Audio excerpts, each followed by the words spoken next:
প্রশংসা আল্লাহ সুবহানাহু ওয়া তাআলার জন্য, শান্তি অবতীর্ণ হোক মুহাম্মদ সাল্লাল্লাহু আলাইহি ওয়াসাল্লামের প্রতি। আজকে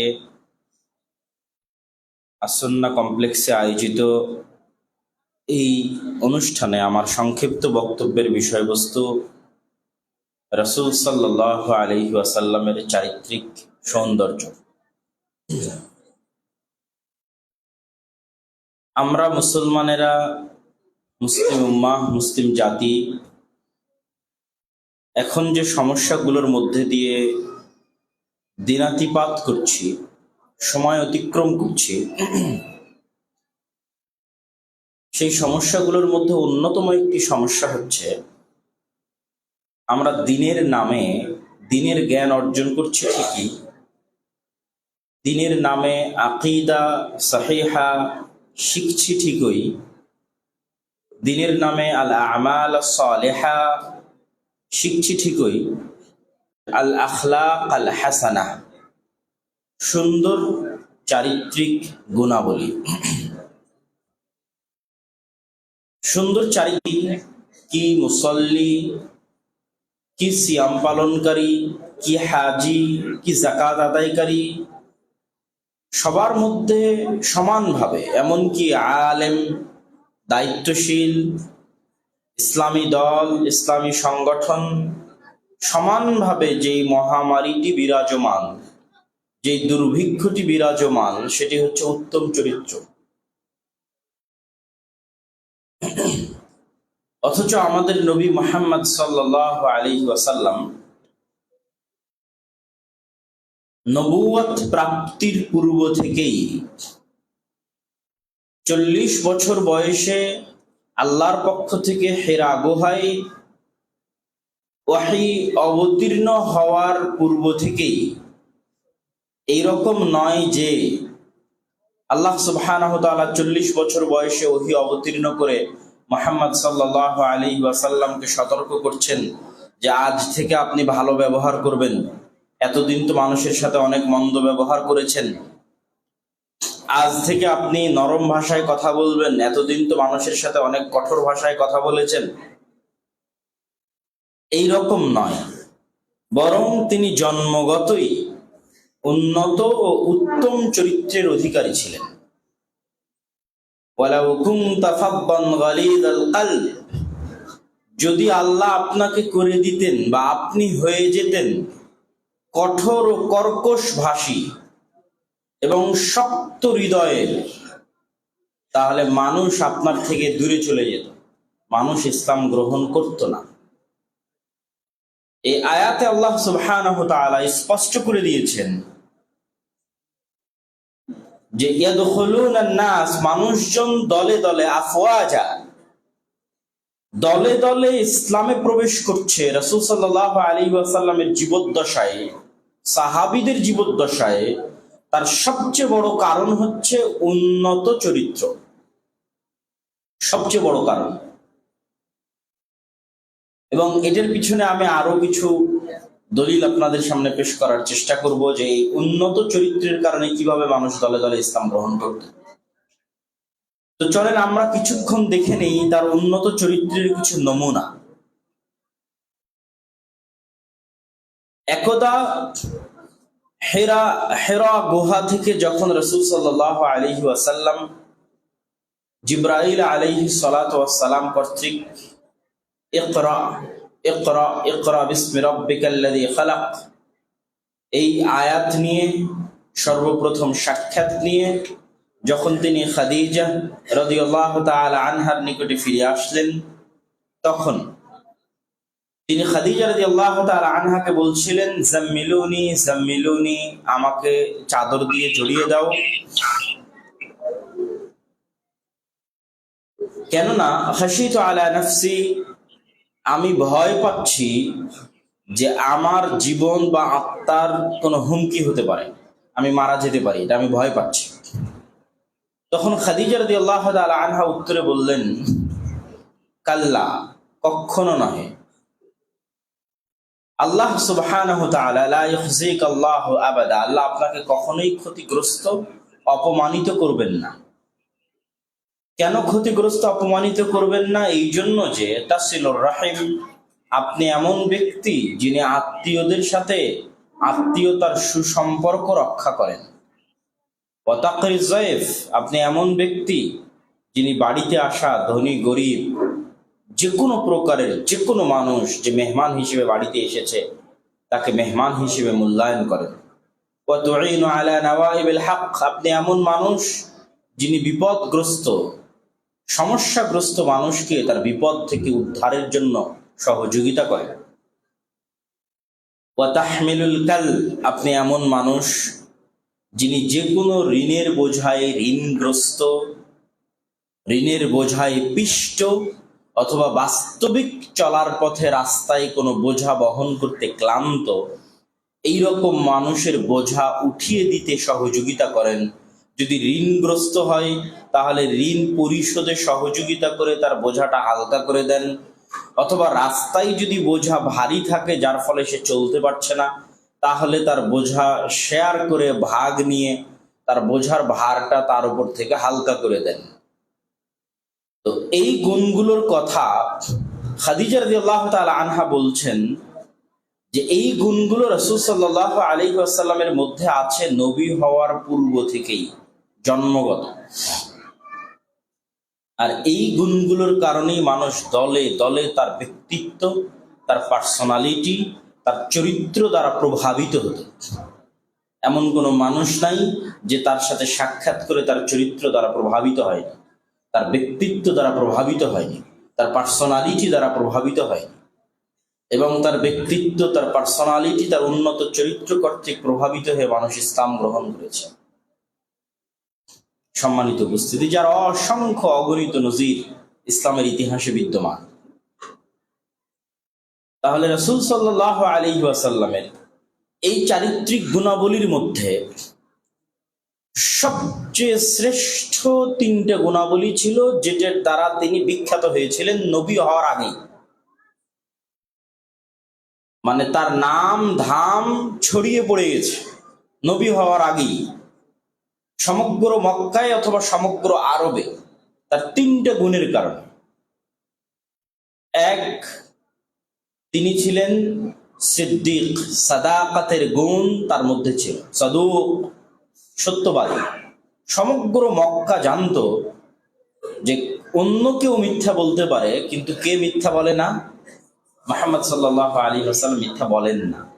মানুষ দেখেনি কোনোদিন 40 বছরে তাকে কোনো গল্পে, কোনো আড্ডায়, কোনো গুজবে, কোনো কথায় কখনো চুল পরিমাণ মিথ্যার আশ্রয় নিতে মানুষ দেখেনি।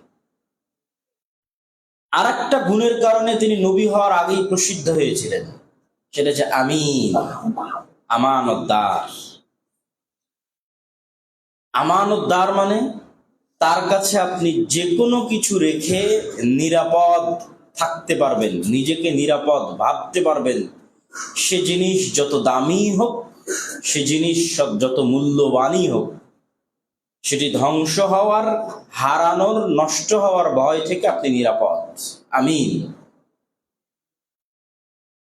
এবং আরেকটি জিনিস তার প্রসিদ্ধ হয়ে গেছিল তার নবী হওয়ার আগেই, সেটা হচ্ছে আদালা, ন্যায় পরায়ণতা।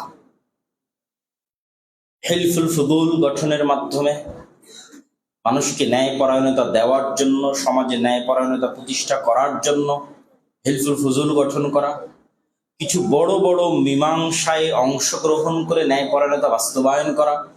যেমন হাজরে আসওয়াদের যে বিশাল ঝগড়া গন্ডগোল, যে হাজরে আসওয়াদ যখন তথা কাবাঘর যখন নতুন করে নির্মিত হয় কুরাইশদের সময়, আজকে আমরা কাবাঘরের যে শেপ দেখি, যে আকৃতি দেখি, এটা কিন্তু ইব্রাহিম আলাইহিস সালাতু ওয়াস সালামের আকৃতির উপর নয়।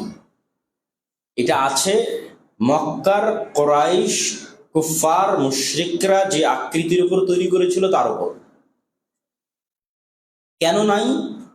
আপনারা যারা হজ এবং উমরা করতে গেছেন, কাবায় গেছেন, তারা দেখবেন ওই চারকোনা ঘরের সামনে মাজা কোমর বরাবর একটা গোলাকার দেওয়াল, অর্ধবৃত্তাকার একটা দেওয়াল উঠানো আছে, যেটাকে হাতিম এরিয়া হিসেবে সবাই চিনি। তো ওই অর্ধবৃত্তাকার যে গোলাকার দেওয়ালটা আছে, এটাও মূল কাবার পার্ট, যেই কাবা ইব্রাহিম আলাইহিস সালাম তৈরি করেছে। তথা ইব্রাহিম আলাইহিস সালামের কাবা চতুষ্কোণ ছিল না, তার 2 কোণ আর সামনে এরকম গোলাকার। কিন্তু যখন মক্কার কাফের কোরাইশরা, মুশরিকরা কাবাকে তৈরি করতে গেল, তখন তারা ঘোষণা দিয়েছিল হালাল ইনকাম ছাড়া কেউ এই কাবা নির্মাণে অংশগ্রহণ করবে না। কার কাছে হালাল ইনকাম আছে নিয়ে আসো। তো সবাই নিজ নিজ হালাল ইনকাম দিয়ে কাবা পরিপূর্ণ তৈরি করতে পারেনি। পরিপূর্ণ যখন তৈরি করতে পারেনি, 3 ভাগের 2 ভাগ তৈরি করা সম্ভব হয়েছে, তখন বাকি যে অংশটুকু গোলাকার অর্ধবৃত্তাকার হয়ে আছে, এটা তারা ছেড়ে দিয়েছে। তবুও হারাম ইনকাম দিয়ে কাবা ঘর তৈরি করতে চায়নি। তো এই নির্মাণের সময় হাজরে আসওয়াদকে কাবা থেকে বের করে বাইরে আনা হয়েছে। এখন কাবা ঘর তৈরি হয়ে গেছে, এখন এটা একটা সম্মান যে এই হাজরে আসওয়াদ কে রাখবে। এই সম্মানের অধিকারী হওয়া নিয়ে তৎকালীন মক্কার বিভিন্ন গোত্রের মধ্যে মতভেদ এবং ঝগড়ার একটা পরিবেশ তৈরি হয়। এটাই মীমাংসা করে দিয়ে ন্যায়পরায়ণতা প্রতিষ্ঠা করেছিলেন মুহাম্মদ সাল্লাল্লাহু আলাইহি ওয়াসাল্লাম, যে আমি একটা চাদর দিয়ে দিচ্ছি, আমি ওই হাজরে আসওয়াদটা ওই চাদরের উপর উঠাবো, আর তোমাদের যত গোত্র আছে, যত দায়িত্বশীল আছে, সবাই চাদরের প্রত্যেকটা কোণা ধরে পুরো হাজরে আসওয়াদকে তোমরা উঠিয়ে কাবা ঘরের পাশে নিয়ে যাবে। তাহলে সবাই তোমরা সম্মানের অধিকারী হলে এই হাজরে আসওয়াদ নিয়ে যাওয়াতে। আবার যখন কাবা ঘরের পাশে যাবে, তখন আমি আবার হাজরে আসওয়াদ উঠিয়ে কাবা ঘরে রেখে দেব। তা আমরা আলোচনা করলাম রাসূল সাল্লাল্লাহু আলাইহি ওয়াসাল্লামের 3টা গুণ তার নবী হওয়ার আগে সমগ্র মক্কায় ছড়িয়ে পড়েছিল। নবী হওয়ার আগেই: 1, তিনি সত্য বলতেন; 2, তিনি আমানতদার ছিলেন; 3, তিনি ন্যায়পরায়ণতা প্রতিষ্ঠায় শতভাগ আন্তরিক ও সচেষ্ট ছিলেন নবী হওয়ার আগে থেকেই সাল্লাল্লাহু আলাইহি ওয়াসাল্লাম।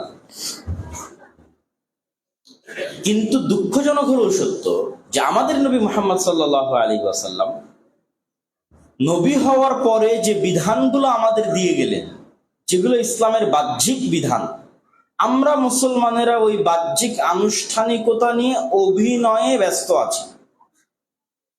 কিন্তু অভ্যন্তরীণভাবে যেই গুণগুলো আমার নবীর জন্মগত ছিল, ওই গুণগুলো আমরা পরিপূর্ণরূপে হারিয়ে ফেলেছি। অথচ নবী হওয়ার পর উনি যে বাহ্যিক ইবাদতগুলো দিয়ে গেছেন, সেই ইবাদতগুলোকে আমরা আনুষ্ঠানিকতা এবং অভিনয়,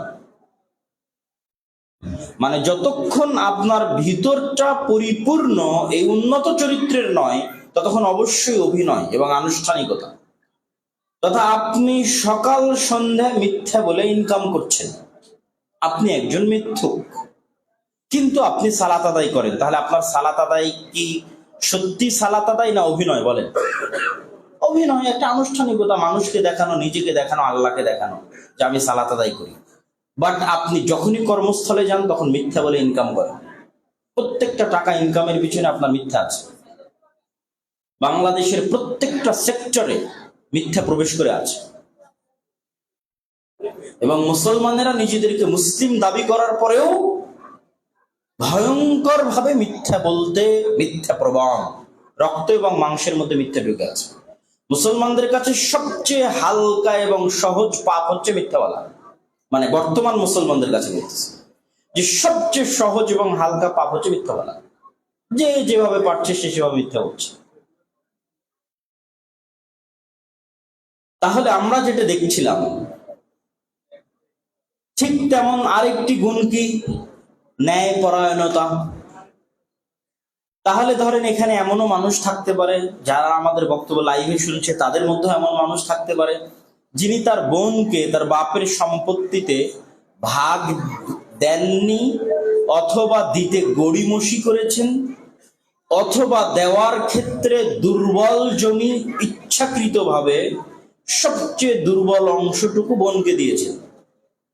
যেই জমিতে আবাদ কম হবে, যেই জমির দাম কম হবে, সেই জমি বোনকে দিয়েছেন। এবার আপনি বলেন, আপনি কি ন্যায়পরায়ণ? আমি শ্রোতাদের কাছে শুনতে চাই, ন্যায়পরায়ণ? তাহলে এই ব্যক্তি যদি সালাত আদায় করে, যে তার বোনকে সম্পত্তি বন্টনে ন্যায়পরায়ণতা প্রতিষ্ঠা করতে পারেনি, তাহলে তার সালাত আদায় জাস্ট একটা অভিনয়, শুধু শুধু একটা আনুষ্ঠানিকতা, একটা প্রোটোকল, আল্লাহকে দেখানো, আল্লাহকে ধোঁকা দেওয়া, মানুষকে ধোঁকা দেওয়া, সমাজকে ধোঁকা দেওয়া, নিজেকে ধোঁকা দেওয়া। সে কিন্তু কখনোই এই সালাত দিয়ে তার বোন যদি তাকে ক্ষমা না করে সে জান্নাতে যেতে পারবে না। কি জন্য যেতে পারবে না? যে ইসলামের আজকের সকল কথা ভুলে গেলে এই কথাটুকু মনে রাখবেন, ইসলামের সার নির্যাস। ইসলামের সার নির্যাস যদি বলেন তাওহীদ, ইসলামের সার নির্যাস সারমর্ম যদি বলেন সালাত, সিয়াম, হজ, যাকাত, ঈমান, ফেরেশতাদের প্রতি ঈমান, যা বলেন না কেন, এক বাক্যে যদি আপনি ইসলামের সারমর্ম বলতে চান তাহলে সেটা হচ্ছে ন্যায়পরায়ণতা, আল আদালা। এক বাক্যে। কেন? আল্লাহ এটাই ন্যায়পরায়ণতা যে আল্লাহ আপনাকে সৃষ্টি করেছে, আপনি তারই ইবাদত করবেন, এটাই ন্যায়পরায়ণতা। তাহলে যখনই আপনি ন্যায়পরায়ণতাটা ধরে নেবেন, তখন আল্লাহ যা বিধান দিয়েছে আপনাকে, সালাতের বিধান দিক, সিয়ামের বিধান দিক, যাকাতের বিধান দিক, সম্পত্তি বন্টনের বিধান দিক, ঈমানের আদেশ দিক, কোনো কাজে নিষেধ করুক, সবকিছু কোন মাপকাঠিতে শতভাগ টিকবে? কোন মাপকাঠিতে বলেন তো? ন্যায়পরায়ণতার মাপকাঠি। আল্লাহ সুবহানাহু ওয়া তাআলা কোনো বিধান দিতে চুল পরিমাণ বান্দার প্রতি অন্যায় করেন নি। তাহলে ইসলামের এক বাক্যে যদি সারমর্ম বলা হয় সেটা হচ্ছে ন্যায়পরায়ণতা। আর আল্লাহ সুবহানাহু ওয়া তাআলা নিজে ন্যায়পরায়ণ, এবং উনি ন্যায়পরায়ণতা পৃথিবীতে প্রতিষ্ঠা করার জন্যই যে পৃথিবীর মানুষ জুলম মুক্ত থাকুক, অন্যায় এবং অত্যাচার মুক্ত থাকুক, পৃথিবীতে শান্তি, নিরাপত্তা এবং ন্যায়পরায়ণতা বিরাজ করুক, এই জন্যই ইসলামের যাবতীয় বিধিবিধান ন্যায়পরায়ণতার মাপকাঠিতে প্রণয়ন করেছে এবং নিজের উপর অন্যায় ও অত্যাচার করাকে হারাম করে নিয়েছেন। হারামতু যুলমা আলাইয়া, আমি আমার উপর অন্যায় এবং অত্যাচার করাকে হারাম করে নিয়েছি। এই জন্যই ওই যে বললাম যে তিনি জান্নাতে যেতে পারবেন না, এই জন্যই যে বোন পৃথিবীতে তার আল্লাহ প্রদত্ত ন্যায়পরায়ণতার বিধান পরিপূর্ণভাবে পায়নি, তার সাথে অন্যায় করা হয়েছে, এবং এই ন্যায়পরায়ণতা তাকে কোনো গ্রাম্য সালিশ দিতে পারেনি, এই ন্যায়পরায়ণতা তাকে কোনো রাষ্ট্র দিতে পারেনি, এই ন্যায়পরায়ণতা তাকে কোনো বিচার বিভাগ, আইন, আদালত, high court, supreme court, lower court, জজ কোর্ট কেউ তাকে দিতে পারেনি। এখন এই বোনকে কিয়ামতের মাঠে আল্লাহ যদি ন্যায়পরায়ণতা না দিতে পারে, তাহলে আল্লাহ সুবহানাহু ওয়া তাআলা তার দাবিতে মিথ্যুক, বলেন নাউজুবিল্লাহ। আর আল্লাহ সুবহানাহু ওয়া তাআলা সত্যবাদী, আর আল্লাহ সুবহানাহু ওয়া তাআলা ন্যায়পরায়ণতা প্রতিষ্ঠা করবেন, এটাই তার দাবি। তাহলে যে পৃথিবীতে ন্যায়পরায়ণতা পায়নি, ওকে কিয়ামতের মাঠে পরিপূর্ণ ন্যায়পরায়ণতা দেওয়ার জিম্মেদারি কার? আল্লাহ। এখন কিয়ামতের মাঠে ওই বোন যদি আল্লাহকে বলে যে আমার ভাই আমাকে আপনার প্রদত্ত বিধান অনুযায়ী ন্যায়পরায়ণতা পরিপূর্ণ দেয়নি, আর এখন আল্লাহ যদি ওই ভাইকে তার দান, তার সালাত, তার সিয়াম, তার হজ আর তার যাকাত ইত্যাদি ইত্যাদির কারণে ক্ষমা করে দেয়, তাহলে আল্লাহ সুবহানাহু ওয়া তাআলা অন্যায় করবেন, বলেন নাউজুবিল্লাহ। এই জন্য আল্লাহ ক্ষমা করবেন না। এই জন্য আল্লাহ সুবহানাহু ওয়া তাআলা দুইটা রাস্তা দিয়ে দিবেন। এক হয় তার বোন ক্ষমা করে দিবে, অথবা যেই পরিমাণ তার সাথে অন্যায় করা হয়েছে সেটা মিটমাট করে দেওয়া হবে।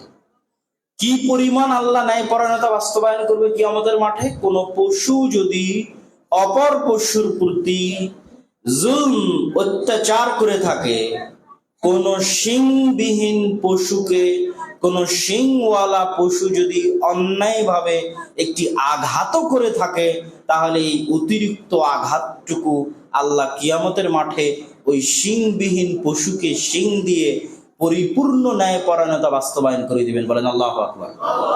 তথা পৃথিবীর কোনো মানুষ, কোনো প্রাণী, কোনো পশুর আল্লাহর প্রতি কোনো দাবি বাকি থাকবে না। এই জন্য সবচেয়ে কঠোর, সবচেয়ে কঠিন, সবচেয়ে ভয়ঙ্কর ন্যায়পরায়ণতা। সালাতের গুনাহ আল্লাহ ক্ষমা করে দিতে পারেন, চাইলে ক্ষমা করে দিতে পারেন, কেন এটা সরাসরি আল্লাহর সাথে সম্পৃক্ত। আরো অনেক গুনাহ আছে যেগুলো হয়তো আমরা করছি, আল্লাহর কাছে ক্ষমা চাইলে আল্লাহ ক্ষমা করে দিতে পারেন। কিন্তু আমরা যদি আমাদের ভাই বোন, আত্মীয় স্বজন, পাড়া প্রতিবেশী, বাপ মা, এমনকি স্ত্রী, আমরা তো ন্যায়পরায়ণতাকে কতটা হালকা মনে করি, যে আমরা মনে করি যে সালাত সিয়াম হজ যাকাতে জান্নাতে চলে যাব, অথচ আমি কিন্তু আমার স্ত্রীকে ন্যায়পরায়ণতা অনুযায়ী তার হক এবং তার অধিকার দেইনি। রাসূল সাল্লাল্লাহু আলাইহি ওয়াসাল্লাম কি বলছে? যেমন খাও তেমন খাওয়াও, যেমন পরো পরিধান করো তেমন পরিধান করাও। অনেক কঠিন ন্যায়পরায়ণতার বিধান, অনেক কঠিন। আপনি আপনার স্ত্রীর প্রতি ন্যায়পরায়ণতা সুচারুরূপে বাস্তবায়ন না করতে পারার কারণে কিয়ামতের মাঠে ফেঁসে যাবেন।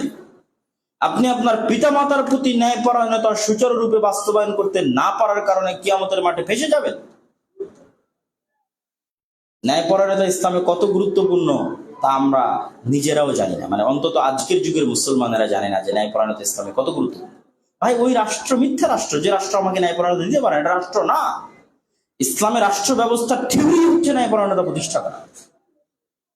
ওমর রাদিয়াল্লাহু তাআলা আনহু মদিনা থেকে জেরুজালেমের দীর্ঘ 1500 কিলোমিটারের পথ, তার অর্ধেক পথ তথা প্রায় 700 কিলোমিটার রাস্তা পায়ে হেঁটেছেন, এবং এই 700 কিলোমিটার রাস্তায় তার গোলাম, তার চাকর, তার কৃতদাসকে উটের পিঠে বসিয়ে রেখেছেন।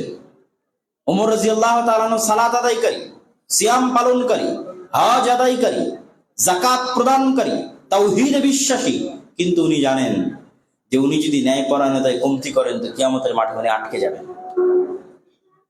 তো শুধু তার গোলামের প্রতি শতভাগ ন্যায়পরায়ণতা ঠিক রাখার জন্য পৃথিবীর মানুষের কাছে একজন শাসক হিসেবে ইসলামে ন্যায়পরায়ণতার কি গুরুত্ব ওমর রাদিয়াল্লাহু তাআলা তার নবীর কাছে শিখেছিলেন, যে ইসলামে ন্যায়পরায়ণতার গুরুত্বটা কি, এটা কিভাবে ওমর রাদিয়াল্লাহু তাআলা তার নবী থেকে ফিল করতেন, যে তিনি 700 কিলোমিটার রাস্তা হাঁটা মেনে নিয়েছেন শুধু ন্যায়পরায়ণতার মাপকাঠিতে নিজেকে শতভাগ ন্যায়পরায়ণ প্রমাণ করতে। বলেন আল্লাহু আকবার। আমি ইংল্যান্ড এবং ইউরোপ সফরের আগে আল্লাহর কসম করে বলছি যে হাদিসে রাসূল সাল্লাল্লাহু আলাইহি ওয়াসাল্লাম বলেছেন, সাবআতু ইউদিল্লুহুমুল্লাহু ইয়াওমা লা যিল্লা ইল্লা যিল্লুহু, যে 7জন ব্যক্তিকে আল্লাহ কিয়ামতের মাঠে আরশের ছায়া দিবে। তো এক নম্বরে আছে ইমামুন আদিল, ন্যায়পরায়ণ শাসক, ন্যায়পরায়ণ দায়িত্বশীল। তো এটা আগে কোনো সময় ব্রেনেই ঢুকতো না, এটাকে ইগনোর করে পরের যে পয়েন্টগুলো আছে আমরা ওইটাতে ফোকাস দিতাম। আমাদের বক্তব্যের মধ্যে যেমন আছে শাবুন নাশা ফি ইবাদাতিল্লাহ, ওই যুবক যে আল্লাহর রাস্তায় ইবাদত করে তার যৌবন পার করে দিয়েছে। মান কলবুহু মুআল্লাক বিল মাসাজিদ, যার অন্তর মসজিদের সাথে সম্পৃক্ত আছে, জোহর আসর মাগরিব এশা মসজিদে আসে। ইমামুন আদিল এক নম্বরে, মানে এটা ব্রেনেই ঢুকতো না। কিন্তু যখন ইউরোপ এবং ইংল্যান্ড সফর করলাম তখন এসে বুঝলাম আর ইসলামের মূল জিনিসই তো আদালত। ইসলামের সর্বোচ্চ টপ প্রায়োরিটি, মাস্ট প্রায়োরিটি হচ্ছে ন্যায়পরায়ণতা। আল্লাহ এমনি বলেনি যে আমি কিয়ামতের মাঠে যাদেরকে আমার আরশের ছায়া দেব তাদের মধ্যে এক নম্বরে থাকবে ওই দায়িত্বশীল যে তার দায়িত্বের জীবনে ন্যায়পরায়ণতা প্রতিষ্ঠা করেছে। বলেন আল্লাহু আকবার। সে যে পর্যায়েই থাকবে, সে মেম্বার হোক, মসজিদের কমিটি হোক, মাদ্রাসার সভাপতি হোক, সে ইসলামী সংগঠনের দায়িত্বশীল হোক, সে এমপি হোক, মন্ত্রী হোক, যে পর্যায়েই থাক না কেন, ন্যায়পরায়ণতা প্রতিষ্ঠা করেছে। এই ন্যায়পরায়ণতা আর পরে যে 6টা আছে ওগুলোর চেয়ে বেশি নাকি? বুঝেননি মনে হয়? দাদা মান কলবুহু মুআল্লাক বিল মাসাজিদ বা মান নাশা ফি ইবাদাতিল্লাহ, ওই যুবক যে তার যৌবনকালকে আল্লাহর রাস্তায় ব্যয় করে দিয়েছে, এদের সবার চাইতে বেশি সম্মান, বেশি মর্যাদা, বেশি নেকির অধিকারী ওই ব্যক্তি যে ন্যায়পরায়ণতা প্রতিষ্ঠার জন্য রিস্ক নিয়েছে, ঝুঁকি নিয়েছে এবং শতভাগ ন্যায়পরায়ণতা প্রতিষ্ঠা করেছে। মানুষ কিন্তু আজকের যুগের মুসলমানেরা কিন্তু ন্যায়পরায়ণতা প্রতিষ্ঠায় ব্যর্থ, চরমভাবে ব্যর্থ। এবং এই কারণে যেটা আজকে আমাকে বক্তব্যের বিষয়বস্তু টপিক দেওয়া হয়েছে যে রাসূল সাল্লাল্লাহু আলাইহি ওয়াসাল্লামের চারিত্রিক গুণাবলী, দেখেন এখানে কত মিডিয়া আছে, কত মোবাইল ক্যামেরা আছে, আজকের যুগের কত অত্যাধুনিক প্রযুক্তি আছে, সব মিলিয়ে আমরা কত দাওয়াতি কাজ করছি, কত চিল্লিয়ে চিল্লিয়ে বক্তব্য দিচ্ছি, কিন্তু দেখবেন মানুষ হেদায়েত হচ্ছে বিচ্ছিন্নভাবে। মানে আমার এই বক্তব্যটা হয়তো চিটাগাং কেউ শুনতেছে, কেউ হয়তো রাজশাহীতে শুনতেছে, কেউ হয়তো নোয়াখালী, কেউ সিলেট, কেউ ইংল্যান্ড, কেউ ইউকে, কেউ ইউরোপ, বিচ্ছিন্নভাবে। দাওয়াত গ্রহণের বিপ্লব আসতেছে না, যে মানুষ দলে দলে গ্রামকে গ্রাম শহরকে শহর পরিবর্তন হয়ে যাবে না। অথচ যেই যুগে এগুলো কিছুই ছিল না, না মোবাইল, না কম্পিউটার, না তথ্য প্রযুক্তি, না কিছু, না মাক্তাবা সামেলা, না ল্যাপটপ, না ফেসবুক, না ইউটিউব, না টুইটার, কিন্তু মানুষ দলে দলে ইসলাম গ্রহণ করেছে, গ্রামকে গ্রাম, এলাকাকে এলাকা, দেশকে দেশ। তার সবচেয়ে মূল পার্থক্য সৃষ্টিকারী বিষয় হচ্ছে সেটাই হচ্ছে চারিত্রিক গুণাবলী, উন্নত ব্যক্তিত্ব, ন্যায়পরায়ণতা, সততা, আমানতদারিতা। আপনি স্পেনের ইতিহাস পড়েন যে তারেক বিন জিয়াদ যখন স্পেনে প্রবেশ করেছে, তখন স্পেনের মানুষ দলে দলে কেন ইসলাম গ্রহণ করলো? ভাই, আর কোনো কারণ নাই। স্পেনের মানুষেরা অত্যাচারিত ছিল, মাজলুম ছিল। ওরা দেখেছে আমরা যদি অত্যাচার থেকে বাঁচতে চাই, দেখো মুসলমানদের সত্যবাদিতা, দেখো মুসলমানদের আমানতদারিতা, দেখো মুসলমানদের ন্যায়পরায়ণতা, দেখো এই স্পেনের মানুষ, তোমরা যদি অত্যাচার থেকে বাঁচতে চাও, তোমরা যদি জুলুম থেকে বাঁচতে চাও, তাহলে তোমাদের বাঁচার একটাই রাস্তা, দলে দলে ইসলাম গ্রহণ করো। এখানে ন্যায়পরায়ণতা আছে, আমানতদারিতা আছে, সত্যবাদিতা আছে। দলে দলে মানুষ ইসলাম গ্রহণ করেছে পাগলের মতো, জুলুম থেকে বাঁচতে। এই যে বাংলাদেশে হাজার হাজার লক্ষ লক্ষ মানুষ মুসলমান 700-800 বছর আগে থেকে, কেন? এখানে ব্রাহ্মণ, শূদ্র, ক্ষত্রিয়, দাস ইত্যাদি 4 ভাগ করে মানুষের মধ্যে জাতপাতের ভেদ করে যে জুলুমের শাসন ছিল, যখন মুসলমানের এই দেশের মানুষ দেখেছে, বাপ রে বাপ, কি সত্যবাদিতা, কি আমানতদারিতা, কি ন্যায়পরায়ণতা। আমরা যদি হিন্দু ব্রাহ্মণ্যবাদী এদের জুলুম থেকে বাঁচতে চাই, দুনিয়াতে যদি কেউ আমাদের ন্যায়পরায়ণতা দিতে পারে, দুনিয়াতে যদি কেউ সত্যবাদিতা, আমানতদারিতার সাথে ফাইসালা করতে পারে, তা তারা কেউ নয়, এরা মুসলমান। অতএব তোমরা যদি বাঁচতে চাও জুলুম থেকে, ইসলাম গ্রহণ করো। মানে জুলুম থেকে বাঁচতে দলে দলে ইসলাম গ্রহণ করেছে, দলে দলে। কিন্তু আজকে কেউই আমাদেরকে দেখে ইসলাম গ্রহণ করবে না। ভাগ্যিস ভালো যে তারা দূর থেকে বক্তব্য শুনে আমাদের দাওয়াত গ্রহণ করতেছে, কিন্তু পাশে আসলে কখনোই এটা গ্রহণ করবে না। কেননা পাশে আসলে আমার নবীর ওই চরিত্র সে পাবে না, আমার মধ্যে সেই ন্যায়পরায়ণতা পাবে না, সে আমানতদারিতা পাবে না, সেই সত্যবাদিতা পাবে না। এই জন্য আমাদের দাওয়াত মাকবুল ওইভাবে হচ্ছে না যেইভাবে রাসূল সাল্লাল্লাহু আলাইহি ওয়াসাল্লামের যুগে, সাহাবীদের যুগে হয়েছিল। কেননা তাদের মধ্যে ওই চারিত্রিক গুণাবলী, ওই উন্নত চরিত্রই ব্যবহার ছিল। এবং এই বিষয়টি বোঝানোর জন্য আমি আমার বক্তব্যের মধ্যে একটা কথা বারবার বলে থাকি, যে আমরা চারিত্রিকভাবে এই যুগের বানু ইসরাইল হয়ে গেছে। এটা ইদানিং বহু বক্তব্যে আমি বলেছি যে আমরা চারিত্রিকভাবে আমাদের অধঃপতন, এই যুগের আমরা বানু ইসরাইল। মানে আজ থেকে 5000 বছর আগে যে বানু ইসরাইলেরা ছিল, যাদের চারিত্রিক অধঃপতনের কথা আল্লাহ কোরআনে বর্ণনা করেছে, তাদের চারিত্রিক অধঃপতন কিন্তু ওই বেহায়াপনা, বেল্লাপনার অধঃপতন না। বানু ইসরাইলের চারিত্রিক অধঃপতন হচ্ছে মিথ্যা, ধোঁকা, মুনাফিকি, শঠতা, অন্যায়পরায়ণতা। বাস এটাই হচ্ছে বানু ইসরাইলের চারিত্রিক অধঃপতন, যা আল্লাহ কোরআনে বর্ণনা করেছে তার সারমর্ম এটা। আপনি এবং কোরআনের একমাত্র জাতি হচ্ছে বানু ইসরাইল, যাদের বর্ণনা এত বিস্তারিত কোরআনে আছে। আর কোন জাতির এত বিস্তারিত বর্ণনা আল্লাহ কোরআনে দেননি। তার কারণও এটা যে উম্মতে মুহাম্মাদি কোরআন পড়বে, তাদের এই বানু ইসরাইলের ঘটনা থেকে শিক্ষা আছে। কেন তাদেরও একদিন চারিত্রিক অধঃপতন এরকম হয়ে যেতে পারে, যা অলরেডি আমাদের হয়ে গেছে। আপনারা সূরা বানু ইসরাইল পড়েন, সূরা বাকারা পড়েন, সেগুলোতে দেখেন যে আল্লাহ কিভাবে বানু ইসরাইলদের ঘটনা বলছে। তাদের ধোঁকা, তাদের অসততা, তাদের শঠতা, তাদের মুনাফিকি আল্লাহ বর্ণনা করেছে। অথচ তারা নবীর সন্তান এবং তাদের উপর আল্লাহ অনেক দয়া করেছে, সেগুলো আল্লাহ বর্ণনা করেছে। আমি কি কি দয়া করেছি? আমি তোমাদেরকে ফেরাউনের কবল থেকে বাঁচিয়েছি, আসমান থেকে মান্না এবং সালওয়া খাবার তোমাদের জন্য পাঠিয়েছি, পাথর থেকে ঝর্ণাধারা তৈরি করেছি, সমুদ্রে 12টা রাস্তা তৈরি করেছি, পাথরে 12টা ঝর্ণা তৈরি করেছি, মেঘমালা দিয়ে ছায়া দিয়েছি, ঠিক আছে, তোমাদেরকে জেরুজালেম বিজয়ের সুযোগ দিয়েছি। এগুলো হচ্ছে তাদের উপর আল্লাহর দয়া। আর এর বিপরীতে তারা কি ধরনের শঠতা, মুনাফিকি করেছে? তারা ফেরাউনকে ডুবতে দেখার পরও বলেছে আমরা ঈমান আনবো না যতক্ষণ না আল্লাহকে না দেখব। তারা বাছুরের পূজা শুরু করেছে। তারা বলেছে মুসা তুমি আর তোমার আল্লাহ গিয়ে যুদ্ধ করো, আমরা বসে থাকবো, যুদ্ধ করতে পারবো না। আল্লাহ যখন তাদের বলেছে তোমরা মাথা নিচু করে প্রবেশ করো, তারা পিছন আঁকি দিয়ে মাথা উঁচু করে প্রবেশ করেছে। আল্লাহ বলেছে তোমরা হিত্ততন বলো, ওরা পাল্টিয়ে দিয়ে বলেছে হিন্ততন। আল্লাহ বলেছে শনিবারের দিন মাছ ধরিও না, ওরা শনিবারের দিন মাছ আটকে রেখে রবিবারের দিন ধরেছে। মানে প্রত্যেকটা ধাপে ধাপে মুনাফিকি করেছে, ধোঁকা দিয়েছে, মিথ্যা বলেছে। এবার ওদের চরিত্রের সাথে আমাদের চরিত্র মিলা, যে ওই হাজী সাহেব যিনি অন্যায়ভাবে আরেকজন মানুষের ঘুষের মাধ্যমে হোক, সুদের মাধ্যমে হোক, ধোঁকা দিয়ে হোক, মিথ্যা বলে হোক, আরেকজনের সম্পদ এবং টাকা পয়সা লুট করে নিয়ে উনি হজ করতে গেছে। এরকম আছে না নাই? আছে। তাহলে উনি কি বানু ইসরায়েলের চেয়ে কম ধোঁকাবাজ না বড় ধোঁকাবাজ? বড় ধোঁকাবাজ। সে নিজেকেও ধোঁকা দিচ্ছে, মানুষকেও ধোঁকা দিচ্ছে, আল্লাহকেও ধোঁকা দিতে চাচ্ছে, কিন্তু আসলে এটা প্রকৃত অর্থে সে নিজেকে ধোঁকা দিচ্ছে। এই জন্য আমি বলেছি যে আমাদের স্বভাব চরিত্র ওই সত্যবাদিতা, আমানতদারিতে, ন্যায়পরায়ণতার মাপকাঠিতে এত নিচে নেমে গেছে যে আমরা এই যুগের স্বভাবে চরিত্রে বানু ইসরায়েল হয়ে গেছে। এই জন্য আমাদের গোলামিটাও ওই লেভেলে চলে গেছে। আশ্চর্য হবে যে বানু ইসরায়েলের গোলামি যেই লেভেলে গেছিল, আমাদের গোলামি ওই লেভেলে গেছে। বানু ইসরায়েলের সন্তানদের ফিরআউন প্রকাশ্যে জবাই করতে, ইযাববিহুনা আবনাআকুম ওয়া ইস্তাহয়ুনা নিসাআকুম ওয়া ফি যালিকুম বালাউম মির রাব্বিকুম আযীম। তো আমাদের সন্তানদেরকে কি প্রকাশ্যে জবাই করা হচ্ছে না ভাই?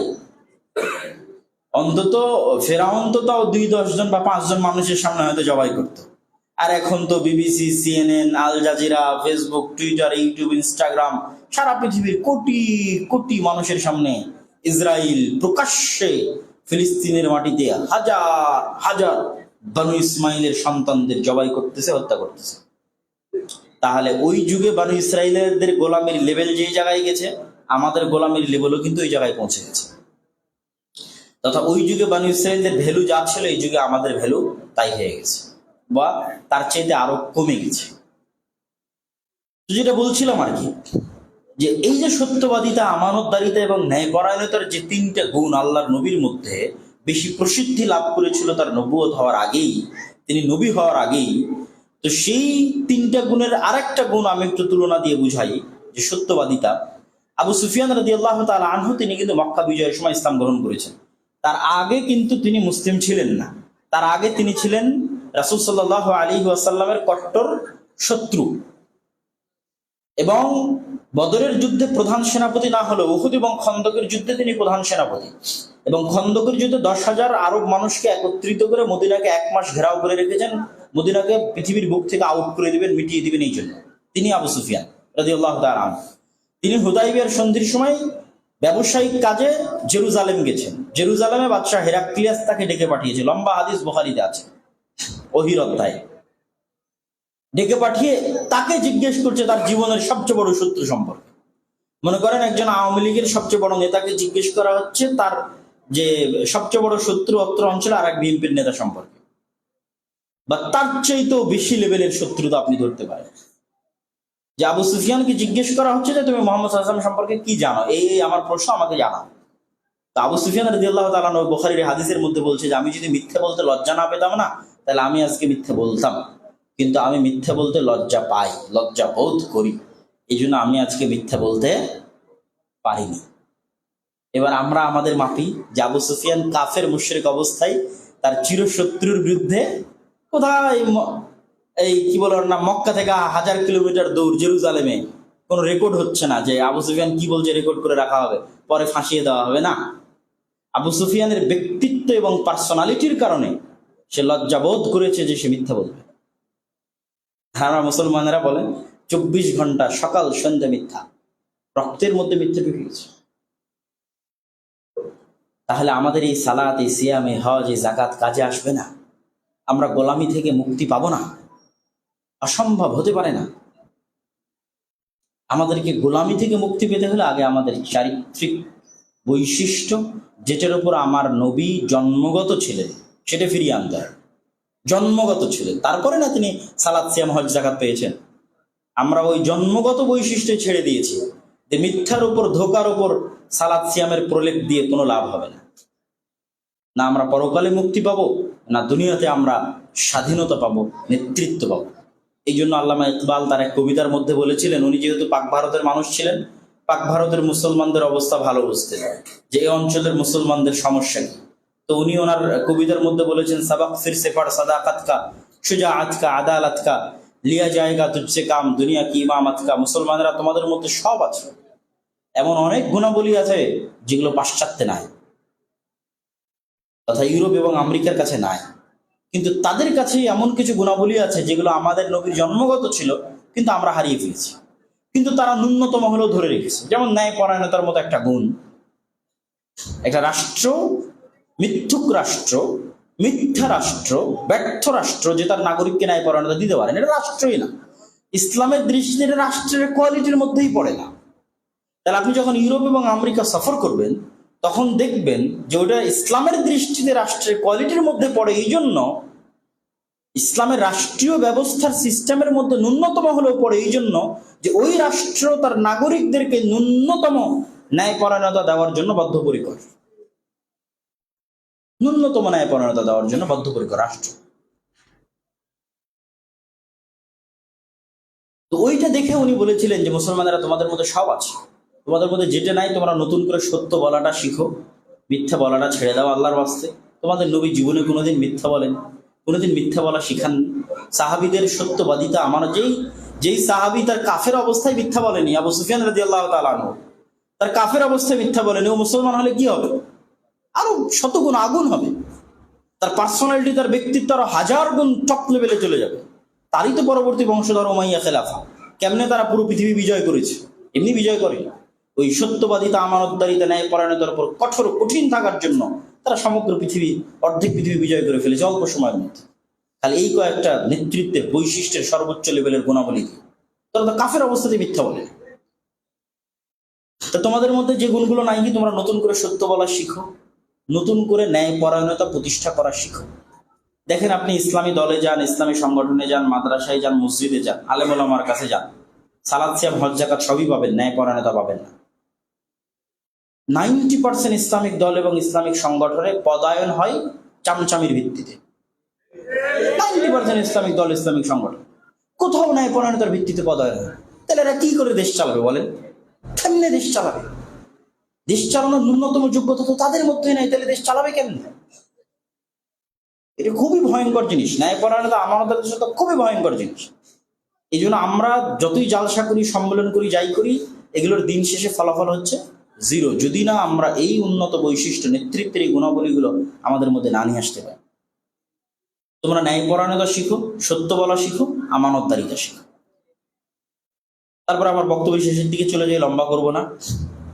ফেরাউনের মতো কাফেরের সাথে ভালো ব্যবহারের জন্য আদেশ আল্লাহ সুবহানাহু ওয়া তাআলা মুসা আলাইহিস সালামের মতো নবীকে দিয়েছেন। ফেরাউনের মতো কাফেরের সাথে কালামান লাইয়িন, নরম ভাষায় কথা বলার আদেশ আল্লাহ দিয়েছেন মুসা আলাইহিস সালামের মতো নবীকে। আর আমরা কি হয়ে গেলাম যে আমরা আমাদের মুসলিম ভাই যে এখনো কাফের হয়নি, হয়তো ভুলবশত কোনো বেদাতের মধ্যে আছে, তার সাথে আমরা কি ভাষায় কথা বলছি, কি বাক্য ব্যবহার করছি আমাদের বক্তব্যের মধ্যে, আমাদের আলোচনার মধ্যে, আমাদের চলাফেরার মধ্যে। তাহলে এটা কখনোই আল্লাহ এবং আল্লাহ রাসূলের দাওয়াতেই উসলুব নয়, চারিত্রিক বৈশিষ্ট্য নয়। আপনি যদি দেখতে চান যে আল্লাহ কিভাবে মুখালিফিনদের দাওয়াত দেয়, মানে আল্লাহ কিভাবে ইসলামের যারা শত্রু তাদেরকে দাওয়াত দেয়, কিভাবে কোরআনে দেখতে পাবেন।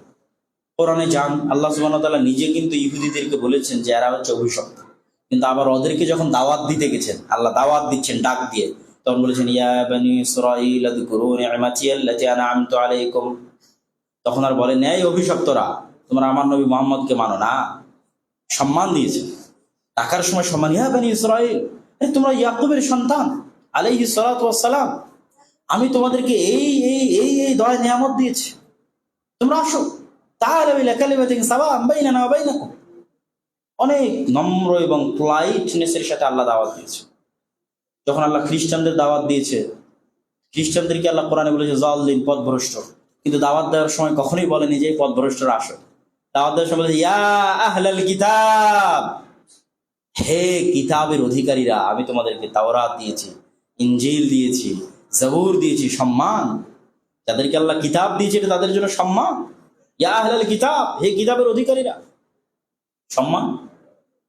তারপর আল্লাহ সুবহানাহু ওয়া তাআলা যখন মুশরিক সহ দুনিয়ার আর সকল মানুষকে, মাজুসি সহ অগ্নি পূজক সহ সবাইকে দাওয়াত দিয়েছেন, তখন যেটা সর্বশ্রেষ্ঠ সম্মান সেটা দিয়ে দাওয়াত দিয়েছেন, সেটা হচ্ছে ইয়া আইয়ুহান নাস, ইয়া ইবাদি, হে মানুষ, হে আদমের সন্তান, হে আমার বান্দা।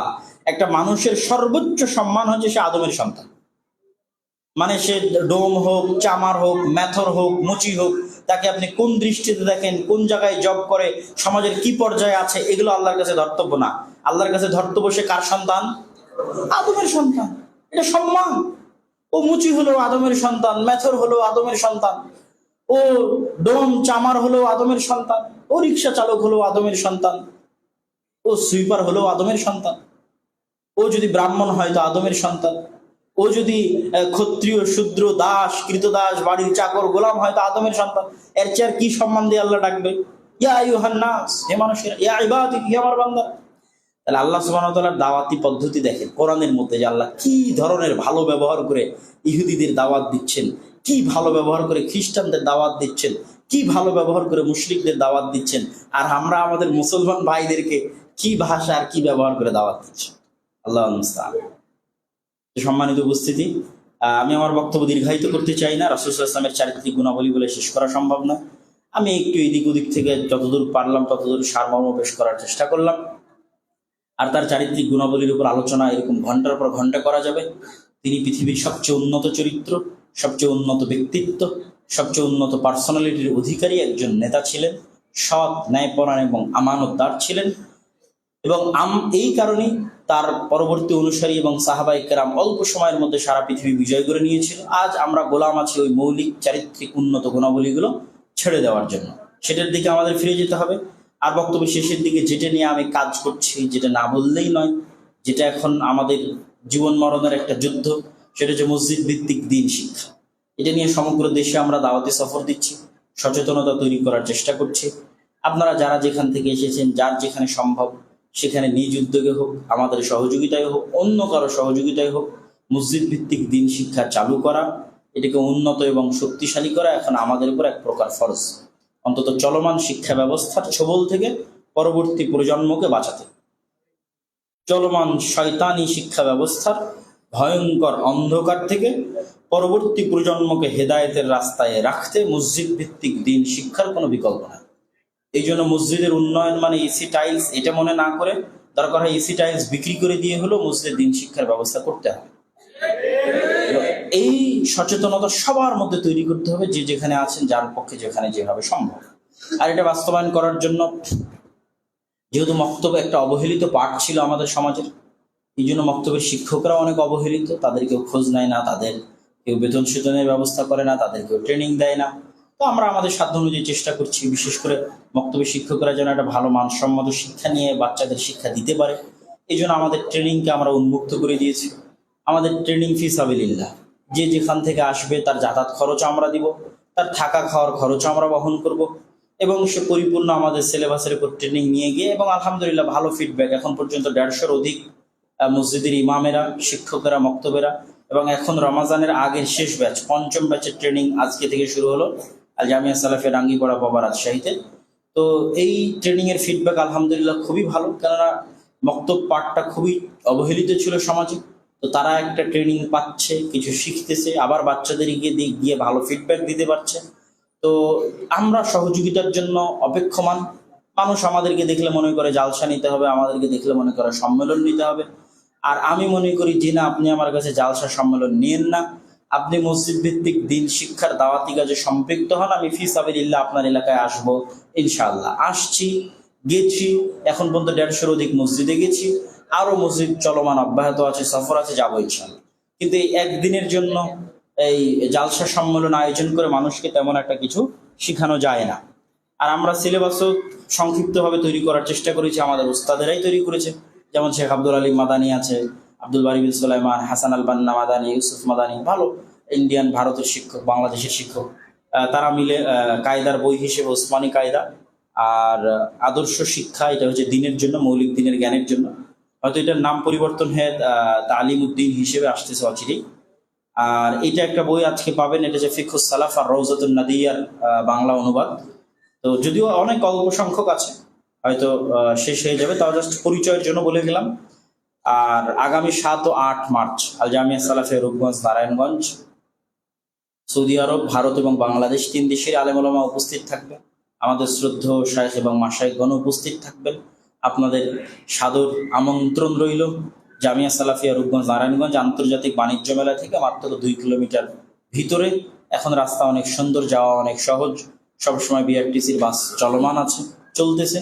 অতএব জামিয়া সালাফিয়ার 7 এবং 8 মার্চের সম্মেলনে আপনাদের উপস্থিতি কামনা করে আমি আমার আজকের সংক্ষিপ্ত বক্তব্য শেষ করছি, এবং আল্লাহ সুবহানাহু ওয়া তাআলার নিকটে দোয়া করছি আল্লাহ আমাদের সত্য বলার তৌফিক দান করুন। আল্লাহ জীবনে মরণে, কষ্টে দুঃখে সদা সর্বদা আল্লাহ সুবহানাহু ওয়া তাআলা আমাদের সত্যের উপর অটল রাখুন, আমিন। আল্লাহ সুবহানাহু ওয়া তাআলা আমাদের স্ত্রীর সাথে, পরিবারের সাথে, আত্মীয় স্বজনের সাথে, সমাজে যে যেখানে দায়িত্বে আছে সেখানে নিজ নিজ জায়গা থেকে ন্যায় পরায়ণতা প্রতিষ্ঠা করার তৌফিক দান করুন, আল্লাহ। এবং আমাদেরকে আমানতদার হিসেবে এবং আমরা যে মাজলুম অবস্থায় আছি সেই মাজলুম অবস্থা থেকে মুক্তি দিয়ে ফিলিস্তিনের ভাই ও বোনদেরকে, সমগ্র পৃথিবীর মুসলমানদেরকে যারা মাজলুম আছে তাদেরকে তাদের মাজলুম অবস্থা থেকে মুক্তি দিয়ে আল্লাহ সুবহানাহু ওয়া তাআলা আমাদেরকে সম্মান এবং স্বাধীনতার জিন্দেগি উপহার দান করুক, আল্লাহুম্মা আমিন। ওয়া আখিরু দাওয়ানা আলহামদুলিল্লাহি রাব্বিল আলামিন। আসসালামু আলাইকুম ওয়া রাহমাতুল্লাহি ওয়া বারাকাতুহু।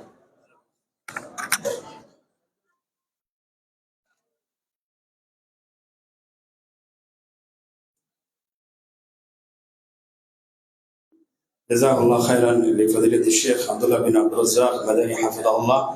আল্লাহ তাআলা শেখের ইলমে এবং হায়াতে বরকত দান করুন, আমিন। এবং উম্মার জন্য যে ফিকির, সে ফিকির যেন উনি ওনার জীবদ্দশায় বাস্তবায়ন করে যেতে পারেন, আল্লাহ তাআলা তৌফিক দান করুন, আল্লাহুম্মা আমিন।